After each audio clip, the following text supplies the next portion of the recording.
नमस्कार साथियों, जैसा कि आप सबको अवगत ही है कि उपनल कर्मचारियों के हितों के संरक्षण हेतु एक संयुक्त मोर्चे का गठन किया गया है। संयुक्त मोर्चे द्वारा दिनांक 6 सितंबर 2023 को एक विधानसभा कूच किया गया था। विधानसभा कूच में एक बहुत बड़े जनसमूह जन आक्रोश को देखते हुए माननीय सैनिक कल्याण मंत्री जी द्वारा संयुक्त मोर्चे के प्रतिनिधि मंडल को वार्ता हेतु बुलाया गया। वार्ता में एक मुख्य बात संयुक्त मोर्चे के प्रतिनिधि मंडल द्वारा रखी गई कि महोदय, जब भी हमारे संबंध में कोई नीति बनानी होती है अथवा कोई निर्णय लेना होता है तो उसमें सबसे बड़ी जो आपत्ति दर्ज होती है वो वित्त विभाग, कार्मिक विभाग और न्याय विभाग द्वारा होती है। तो उनसे माननीय मंत्री जी से अनुरोध किया गया कि इन तीनों विभागों के साथ मिलकर एक संयुक्त कमेटी बनाई जाए जिसमें संयुक्त मोर्चा के प्रतिनिधि भी रहेंगे और उनके द्वारा जो भी बातें बताई जाएंगी उनका निवारण संयुक्त मोर्चे के प्रतिनिधि मंडल द्वारा किया जाएगा।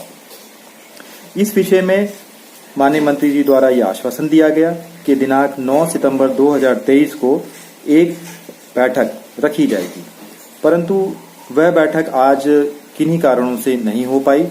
इस संबंध में जब हमारे द्वारा ये पुष्टि की गई कि बैठक किन कारणों से नहीं हो पाई, माननीय मंत्री जी के आवास पे संयुक्त मोर्चे के प्रतिनिधि मंडल द्वारा उनके कार्यालय से ये पूछा गया तो कार्यालय द्वारा ये अवगत कराया गया कि माननीय मंत्री जी का स्वास्थ्य ठीक ना होने के कारण आज किसी भी प्रकार से बैठक नहीं हो सकती है। इसका एक कारण और बताया गया कि दिनांक 8/9/2023 को देर रात तक विधानसभा चल रही थी, जिसके कारण सभी लोग अधिकारीगण, मंत्रीगण और विधायकगण उसमें व्यस्त थे। तो इन कारणों से भी ये होना अभी सुनिश्चित नहीं हो पाया है। एक चीज और बहुत पूछी जा रही है आप सभी के द्वारा कि प्राइवेट बिल क्या है, प्राइवेट बिल में उपनल कर्मचारी से संबंधित क्या बातें थी और प्राइवेट बिल का क्या निर्णय हुआ। तो मैं आपको बिंदुवार ये बता देता हूं कि प्राइवेट बिल वह बिल होता है जो एक गैर मंत्री पद धारण किए हुए विधायक द्वारा सदन में प्रस्तुत किया जाता है। अर्थात मुख्यतः किसी भी बिल को सरकार के समक्ष प्रस्तुत करने का जो मुख्य कार्य होता है वह माननीय मंत्रीगणों का होता है। वो अपने विभागों से संबंधित किसी भी बिल को, किसी नियम को लागू करवाने हेतु बिल प्रस्तुत करते हैं। बिल का अर्थ होता है मसौदा प्रस्तुत करते हैं। परंतु जब वह बिल किसी गैर मंत्री यानी कि किसी विधायक के द्वारा या अपोजिशन के विधायक द्वारा ये बिल सदन के समक्ष प्रस्तुत किया जाता है तो उसे प्राइवेट बिल कहते हैं।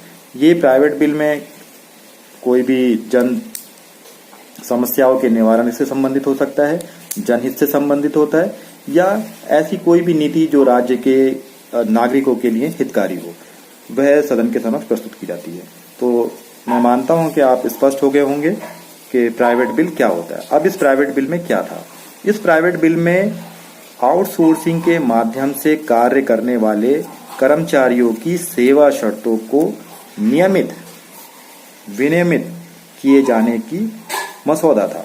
विनियमित किए जाने का अर्थात यह है कि आप जो कार्य कर रहे हैं उससे संबंधित सेवा शर्तें क्या होंगी, आपकी ड्यूरेशन ऑफ सर्विस क्या होगी, आपको क्या लाभ मिलेंगे, चिकित्सा लाभ क्या होंगे, आपके अवकाश क्या होंगे, इसी प्रकार की समस्त बातें इसमें दर्ज थी, जिनके संबंध में विस्तृत रूप से चर्चा हुई। आप लोगों ने इस संबंध में वीडियो वगैरह के माध्यम से भी जानकारी प्राप्त हो गई होगी।